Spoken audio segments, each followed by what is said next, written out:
প্রিয় দর্শক, আসসালামু আলাইকুম। শ্রীলঙ্কা ভ্রমণে আপনাদের স্বাগতম। যারা ভিডিওটা দেখছেন তাদের সবাইকে এই মুহূর্তে অসংখ্য ধন্যবাদ। আর যারা সাবস্ক্রাইব করে রেখেছেন তাদেরকে ধন্যবাদ। আর যারা ভিডিওটা দেখছেন এখনও সাবস্ক্রাইব করেননি, আমার পরবর্তী ভিডিওগুলো দেখার জন্য সাবস্ক্রাইব করে রাখতে পারেন। তো এই মুহূর্তে আমরা আছি ক্যান্ডিতে। আমরা ক্যান্ডির একটা হোমস্টেতে উঠেছি। এখানে আমরা 3টা রুম নিয়েছি। প্রতিটা রুম হচ্ছে 5000 টাকা করে। তো এই তো আমাদের একটা রুম, আর পাশে আরেকটা রুম আছে সেম টাইপেরই। পাশে একটা ওয়াশরুম আছে। এই তো ওয়াশরুমটা গিজারের ব্যবস্থা আছে। ওয়াশরুমটাও একদম ক্লিন। তো এখানে কোনো ব্রেকফাস্ট দেওয়া হবে না আমাদেরকে। আমরা যদি খেতে চাই তাহলে আমাদেরকে পে করতে হবে, এবং আমরা দুপুরে রাতে যে কোনো বেলায় খেতে চাইলে আমাদেরকে পে করতে হবে। এটা হচ্ছে ডাইনিংয়ের মতো, রিসেপশন ডাইনিং যেটাই বলেন। সুন্দর। 3 পাশে আমাদের 3টা রুম। এখানে আমরা একদিন থাকবো।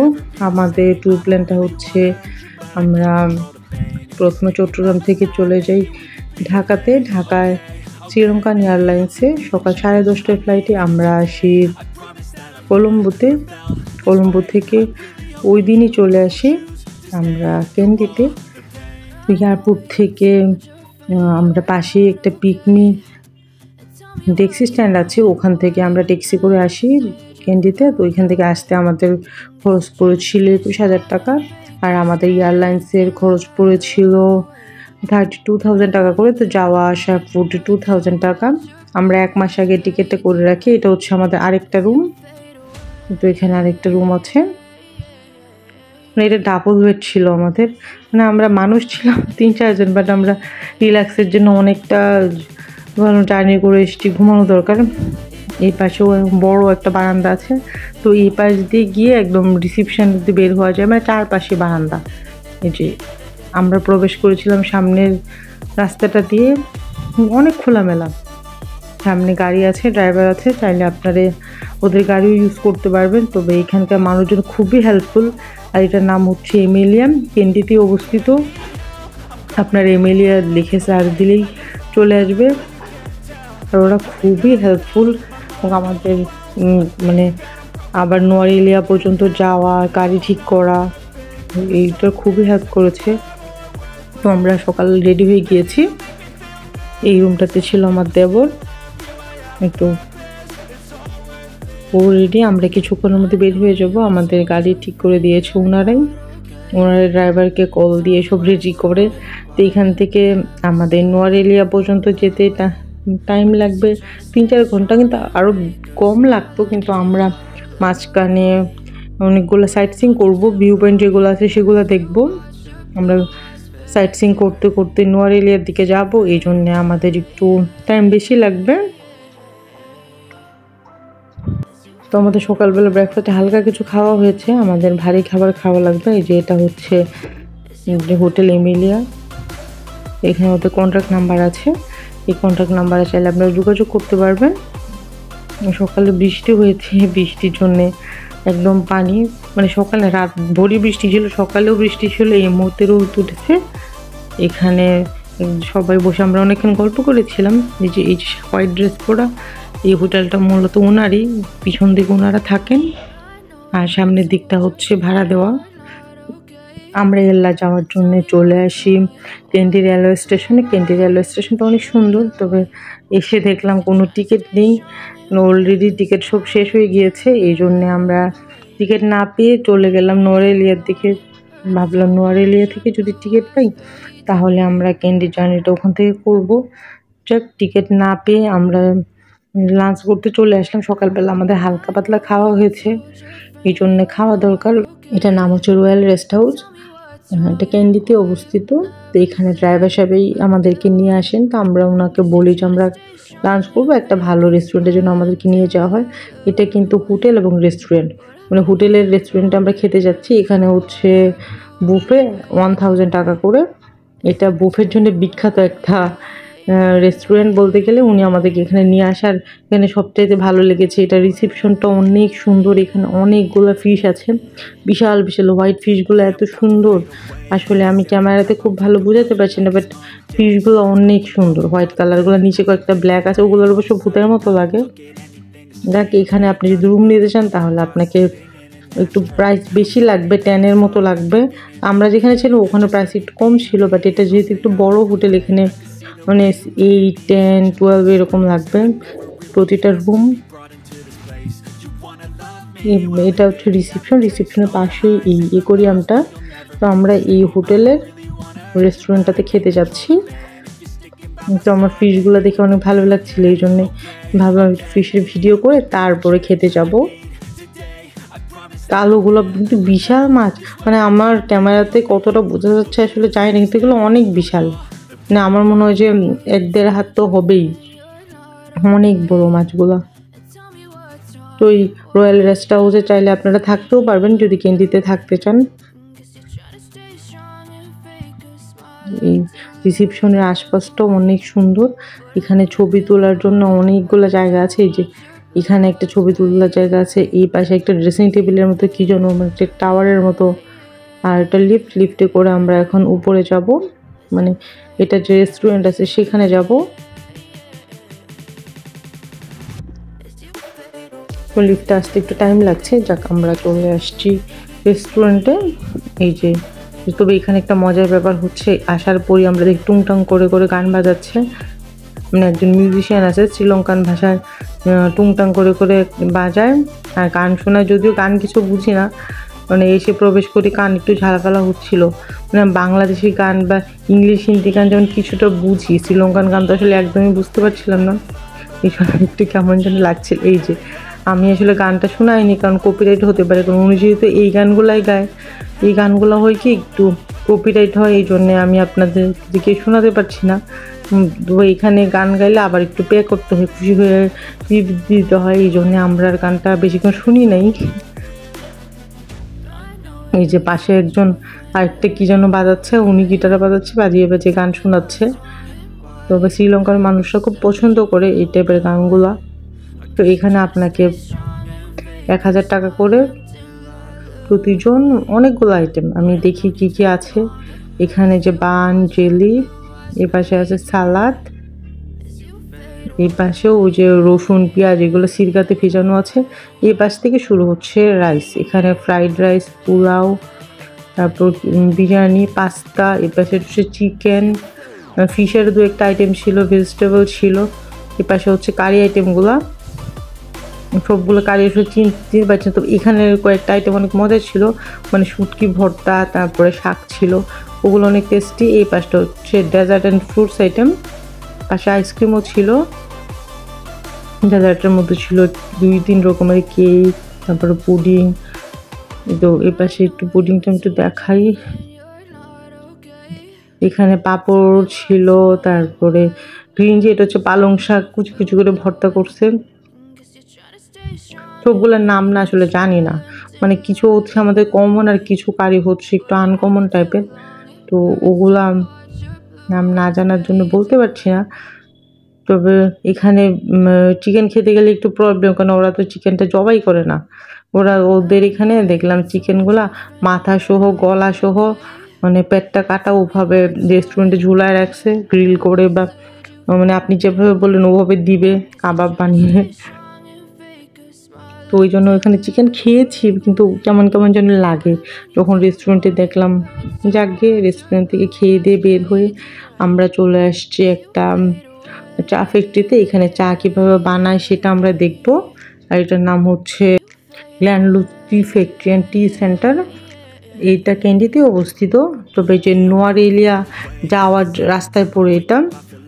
তো এখানে প্রথমে আমরা দেখব এখানে কিভাবে চা মানে একদমই যে কারখানাতে আসে, মানে কারখানাতে কিভাবে শুকায় সব কিছু ডিটেলে দেখাবে আমাদেরকে। আর ওই পাশে যে আন্টিটা আছে, ওই আন্টিটা আমাদেরকে সব কিছু দেখাবে এবং বুঝিয়ে দিবে, আমরা তো জানি না আসলে। তো ওনার কনভারসেশনটা দেখি, উনি চালু করুক, দেখি কী বলে। তো উনি খুব ভালো ইংলিশ বলে। এখানে চা পাতাটা প্রথমে শুকানো হয়, নিচে ফ্যান আছে। উনি কি বলে শুনি আমরা। যাক, ওনার কথা শেষ করে তারপরে আমরা চলে আসি একটা আয়ুর্বেদিক হাউসে, যেটার নাম হচ্ছে স্পাইস গার্ডেন। এখানে বিভিন্ন মশলা, ঔষধি গাছের বাগান আছে, বাসি আছে একটা ফার্মেসি বা সব যেটাই আপনি বলেন, ওখান থেকে আপনার প্রয়োজন মতো ওয়েট লস, হেয়ার ফল, তারপর পায়ে ব্যথা, বিভিন্ন সমস্যার জন্য আপনারা ওষুধ কিনতে পারবেন এখান থেকে। তো এখানে স্পাইস গার্ডেন যে কোনো সিনজেলা বা টুকটুকলা যে কাউকে বললে আপনাকে নিয়ে আসবে। তো এখান থেকে আমরা অনেকগুলো মেডিসিনও নিই। তো আমি নিয়েছিলাম ওয়েট লসের জন্যে, একনির জন্যে, তারপর হচ্ছে আম্মু নিয়েছিল পা ব্যথার জন্যে। যাক, আমরা ওখান থেকে চলে আসি নোয়ারিলিয়া রেলওয়ে স্টেশনে। নোয়ারিলিয়াতে এক রাত ছিলাম, তো ওইটার ভিডিও আমার অন্য ভিডিওতে আছে আমার চ্যানেলে। তো এইখান থেকে আমরা টিকিট করি, স্ট্যান্ডিং টিকিট, পার টিকিট পড়েছিল 90 টাকার মতো।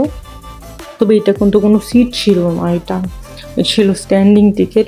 কোনো কারণ যদি সিট থাকে তাহলে আমরা সিট পাবো না, আমাদেরকে দাঁড়িয়ে থাকতে হবে। কিন্তু আমরা এই ট্রেন জার্নিটা মিস করতে চাচ্ছিলাম না, এই জন্যে দাঁড়িয়ে হলেও যাবো আমরা। তো এখান থেকে ট্রেনের টিকিট করি। অনেকটা হচ্ছে আমাদের একদমই আরও 15-20 বছর আগে টিকিট সিস্টেমে যেরকম প্লাস্টিক কার্ড ছিল না, এই টাইপের ট্রেনের টিকিটগুলো ছোটো ছোটো। তো ওগুলো আবার ওরা রেখে দেয়, আমরা যখন নামবো তখন স্টেশনে রেখে দেবে এই টিকিটটা। এটা হচ্ছে ব্যাপার। তো আমাদের ট্রেন ছিল 12:30টায়, এই মুহূর্তে 12:30 বাজে, বা ট্রেন আসে নাই, ট্রেনটা 15 মিনিট লেট করে আসে। তো তখন ইউরোপে সামার ভ্যাকেশন চলছিল, এখানে ম্যাক্সিমাম হচ্ছে ইউরোপিয়ান। ট্রেনে উঠে দেখি ট্রেনে যে পরিমাণ মানুষ ধরবে তার চেয়ে তো 3 গুণ মানুষ অলরেডি আছে ট্রেনে।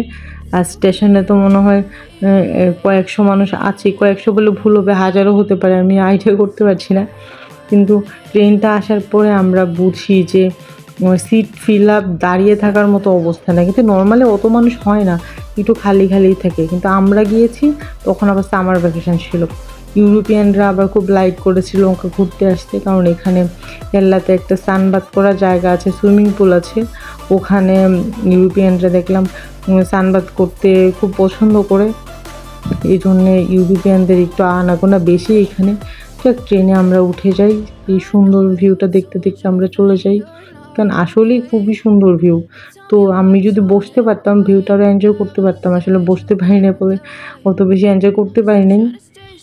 কিছুক্ষণ দাঁড়িয়েছিলাম, কিছুক্ষণ বসেছিলাম, একটা ছোট্ট গার্ড বসেছিল আমার সামনেই, তো ওর সাথে শেয়ার করে কিছুক্ষণ বসেছি। যে সব ইউরোপিয়ান দেখতে পাচ্ছেন আপনারা, সব দাঁড়িয়ে আছে।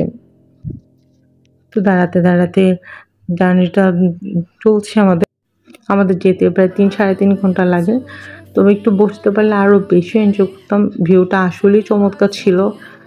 যেতে যেতে আমরা কিছু স্টেশন দেখি, এটা একটা স্টেশনে স্টপ করে তখন এই পুরনো রেল ইঞ্জিনটা দেখি। আমি স্টেশনের নামগুলো আসলে বুঝতে পারছি না, কারণ সব শ্রীলঙ্কান ভাষায় লেখা। কিছুক্ষণ মধ্যে আবার ট্রেন চালু হয়ে যাবে, এখন যাত্রীরা নামছে। জার্নিটা আসলেই ভালো ছিল। তো এখানে কিন্তু বাংলাদেশের মতোই সিঙ্গারা, সমোসা, চকলেট, চিপস এগুলো বিক্রি করে, ডেকে ডেকে অনেকটা বাংলাদেশের ফিল পাচ্ছিলাম এখানে। তো ভিউটা খুবই চমৎকার ভিউ ছিল। তো আর কিছুক্ষণের মধ্যেই আমরা চলে যাব এল্লা রেলওয়ে স্টেশনে। এল্লা রেলওয়ে স্টেশন থেকে আমরা যাব ব্রডভিউ হোটেলে, আমাদের আগে থেকে হোটেল বুক করা ছিল। তো ওখান থেকে আমরা যাব, অর্ধেক পর্যন্ত টুকটুক করে যাব, তারপর হোটেল থেকে আমাদেরকে নেওয়ার জন্য গাড়ি আসবে। যেহেতু ব্রডভিউ হোটেলটা একটু পাহাড়ের উপরে, এই জন্য ওরা নিজেরা আমাদেরকে নিয়ে যাবে। এখানে হচ্ছে টিটি রেলওয়ে স্টেশন, এটা হচ্ছে টিটি, যে উনি বাঁশিয়ে বাজায়, তারপরেই ট্রেনটা ছেড়ে দিবে। অনেকটা ইন্ডিয়ার রেলওয়ে স্টেশনগুলোর মতো দেখলাম। এই মুহূর্তে মানুষজন একটুখানি কমেছে, কারণ কিছু মানুষ নেমে গিয়েছে, এখন ঠিকঠাক আছে। প্রথম দিকে এত মানুষজন ছিল, এই যে কিছু মানুষ নামছে এখানে। যে এই পিচ্ছি মেয়েটা আমার সামনে বসেছিল, ওর সাথে কিছুক্ষণ শেয়ার করে বসেছিলাম। অনেকটা বাংলাদেশের মতো হলেও বাংলাদেশে যেমন প্রচুর মানুষজন, এখানে একটু মানুষজন একটু কম এই আর কি। তো আমরা কিন্তু এখানে অনারেবলে এসেছিলাম, তো আমরা শুধু 24 ঘন্টা গিয়ে এটা করি, আর তেমন কিছু আমাদের লাগেনি এখানে আসতে। তো এটা হচ্ছে এল্লা রেলওয়ে স্টেশন। এখান থেকে চলে আসি আমরা হোটেলে। এটা আমাদের হোটেলের ভিউ। আমি হোটেলের বারান্দা দাঁড়িয়ে আছি। এখানেও আমরা 3টা রুম নিয়েছিলাম, প্রতি রুম 5000 টাকা করে নিয়েছিল আমাদের। উপরে হচ্ছে আমাদের 2টা রুম, একটু কটেজ সিস্টেম, যে ব্রড ভিউ। এখানে ওপেন ডাইনিং, সকালবেলা আমাদেরকে ব্রেকফাস্ট দেওয়া হয় ফ্রি, আর দুপুরে রাতে খেতে গেলে আমাদের পে করা লেগেছে। তো আমরা 2500-3000 টাকার মধ্যে 5 জন খুব সুন্দর খেতে পেরেছি। রান্নাটাও ছিল একদমই ঘরোয়া, আমরা যা যা খেতে চেয়েছি। মানে একদিন আমাদের চিকেন ছিল, চিকেন ফ্রাইড রাইস, ভেজিটেবল, তারপর ডিম, আর ওরা প্রচুর ফ্রুটস খায়। দেখলাম যাই হোক না কেন ওরা না বললেও ওরা 2-3 রকমের ফ্রুটস দেয়, মানে অ্যাভোকাডো, পেঁপে, তরমুজ, এগুলো থাকেই সবসময়। আর আরেকদিন দিয়েছিল আমাদের ডিম ভুনা, আলু ভর্তা, তারপর ওদের কিছু সবজি, মানে আলু ভর্তা আমাদের মতো না, মানে একটু ভেজে টেজে ওদের মতো করে দিয়েছিল, বাট ভালো ছিল, টেস্টি ছিল, খাবারগুলো খারাপ না। তবে স্মেলটা আমাদের বাঙালি স্মেল না, একটু ডিফারেন্ট টাইপের স্মেল ছিল, কারণ ওরা নারকেল তেল ইউজ করে। আর ব্রেকফাস্টে 2-3 রকমের রুটি, মানে একটা তো নারকেল রুটি দিত, প্লাস্টিকের মতো টেনে ছিঁড়া যায় না এরকম। এটা হচ্ছে সেই আমাদের ওপেন ডাইনিং। এখানে কিন্তু কিছুক্ষণ বসে থাকলে কাঠবিড়ালি দৌড়ায়, বানর যায়, বিভিন্ন রকমের পাখি আসে। এই পাশের ভিউটা অনেক সুন্দর, এই যে দেখেন কাঠবিড়ালিটা দৌড়াচ্ছে। কাঠবিড়ালি দৌড়ানোটা অনেক সুন্দর ছিল। অনেক রকম পাখিও আসে এখানে। এখানে কিন্তু নেট দেওয়া আছে, নেট দেওয়া না থাকলে মানুষ প্রবেশ করবে ভিতরে। যাক, ওখান থেকে খেয়ে দিয়ে আমরা চলে আসি রাভানাতে। রাভানা ফ্লাইং বলে এটাকে, ফ্লাইং রাভানা অ্যাডভেঞ্চার পার্ক। এখানে আমাদের হোটেল থেকে আসতে টাইম লেগেছে 40 মিনিটের মতো। ওখানে আমরা টুকটুক করে আসি, 2টা টুকটুক করে 300 টাকা করে নিয়েছিল। তো আমরা এখন হেঁটে হেঁটে রাভানাতে প্রবেশ করছি আস্তে আস্তে।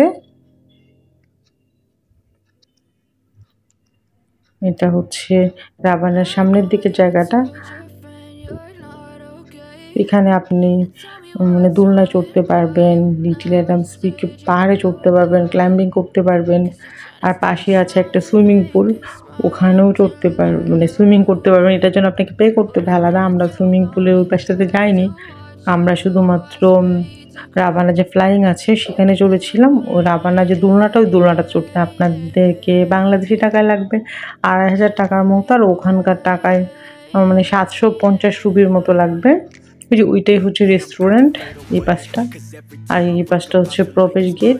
এখানে আপনি গাড়ি করে আসলে ড্রাইভার এখানে ওয়েট করবে, বা আপনি যদি টুকটুক করে আসেন সামনে আপনাকে ছেড়ে দিবে। এইখান দিয়ে উপরে ওই যে সাইনবোর্ড দেওয়া আছে, যারা অনেকক্ষণ ট্রেকিং করবে ওরা বাস নিয়ে যাচ্ছে। তো আমাদের সাথে আম্মু ছিল, আমার বেবি ছিল, এই জন্য আমরা খুব বেশি পাহাড়ের উপরে উঠিনি।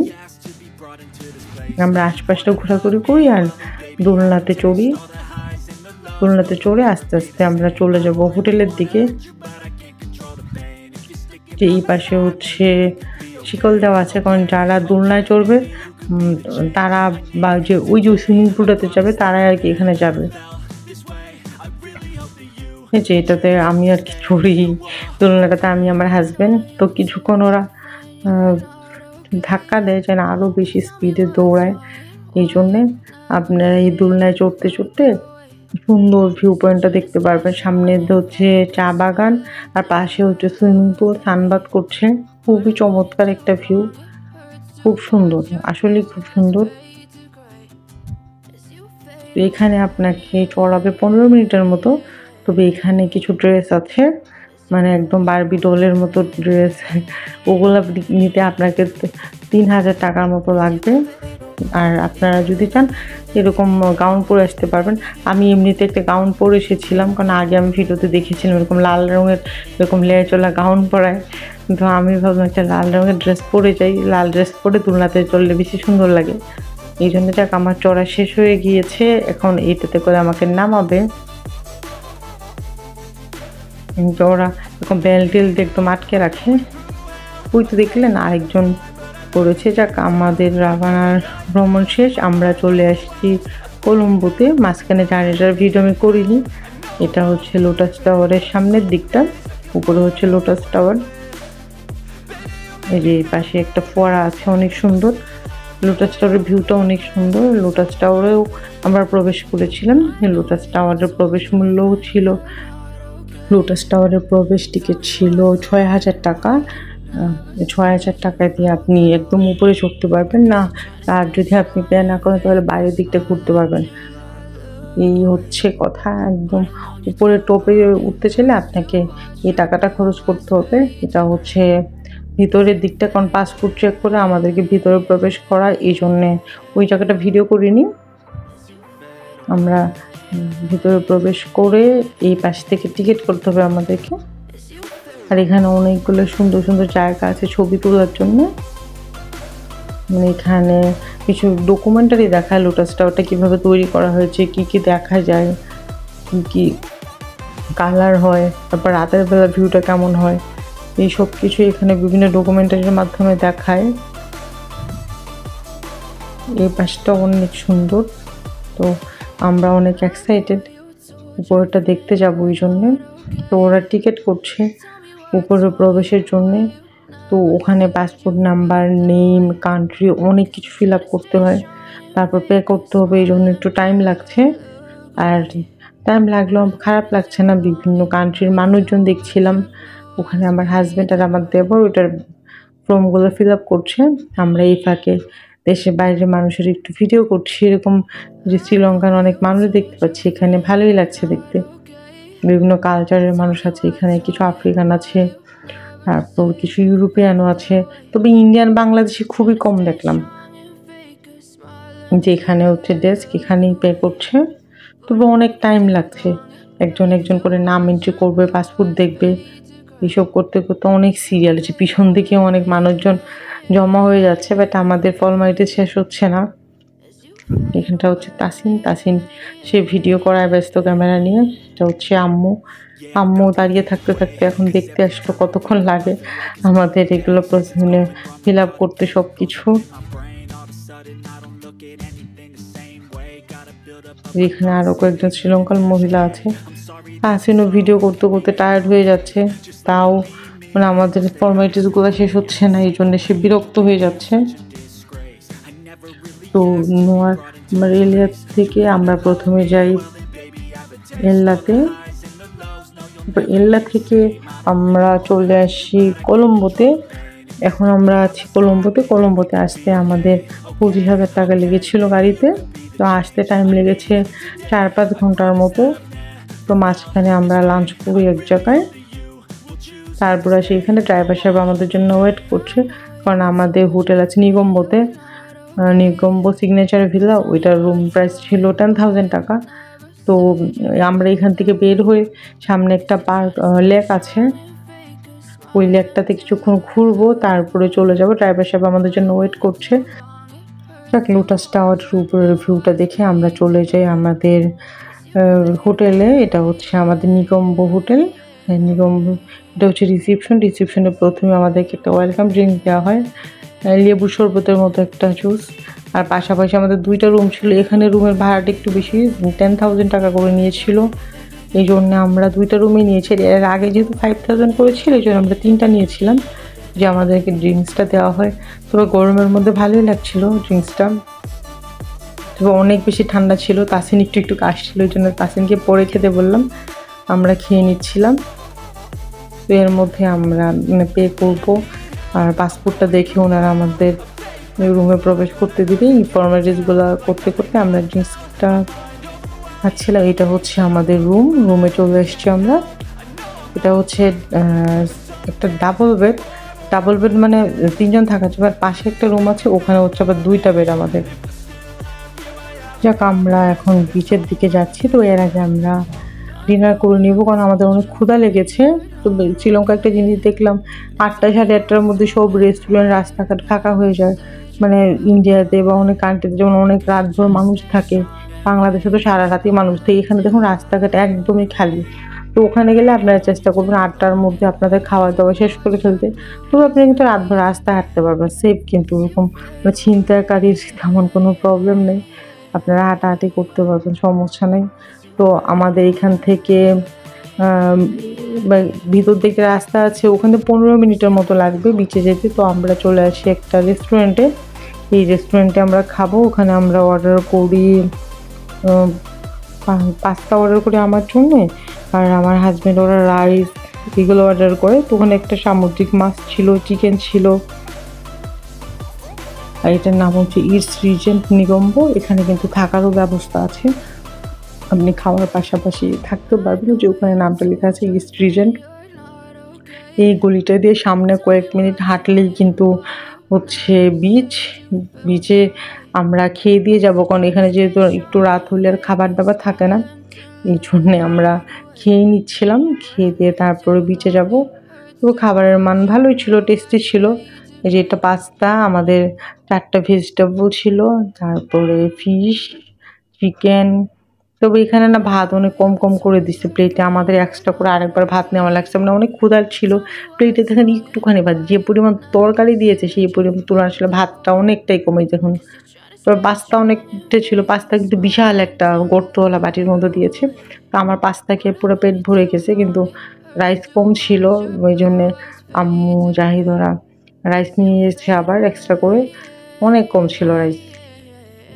আমরা কি হয় মানে একবার ফ্রাইড রাইস দিলে আমরা কি খেয়ে শেষ করতে পারি না, এখানে দেখুন ভাতের চাইতে সবজি বেশি দিয়েছে। সবজিটা খেয়ে দিয়ে আমরা চলে আসি বিচে, নিগম্বর বিচে। তো খাবারের প্রাইস পড়েছিল আমাদের এই 3,500 টাকার মতো। এর মধ্যে আমাদের আসলে প্রতিবেলা খাবারই হয়ে গিয়েছে। শ্রীলঙ্কা আমরা যতদিন যাই, মানে আরও এক্সপেন্সিভ জায়গা খেতে চাইলে তো আপনি খেতেই পারতেন, কিন্তু আমরা মিনিমাম খরচ করেছি, যেটুকু না করলেই না। এটা হচ্ছে বিচেও তেমন কোনো মানুষ নেই, এই দূরে 2-1 জন মানুষ আছে, একদমই সেফ। আমরা অনেক রাত পর্যন্ত বিচে ছিলাম, তবে খুব বেশি থাকতে পারি নাই, কেননা সকালবেলা আমাদের ফ্লাইট আছে। আমরা পরদিনই সকালবেলা বাংলাদেশে ব্যাক করবো শ্রীলঙ্কান এয়ারলাইন্সে। তো আমরা সকাল প্রায় 5টার মধ্যেই বের হয়ে যাব, আমাদের ফ্লাইট ছিল 8:30টায়, যেতে লাগবে 1 ঘন্টার মতো। কিন্তু আমাদের ইমিগ্রেশনের জন্য তখন 2-2.5 ঘন্টা আগে যাওয়া দরকার, এই জন্য অনেক ভোরবেলা আমরা বের হয়ে যাব। খুবই থাকতে ইচ্ছা করছিল, কোনো এত ঠান্ডা একটা বাতাস আর সাগরের ঢেউ, অসম্ভব ভালো লাগছিল, খুব ভালো একটা সময় কাটাচ্ছিলাম। তবে প্রবলেম হচ্ছে মশা আছে কিছু টুকটাক, কিন্তু পায়ের মধ্যে মশা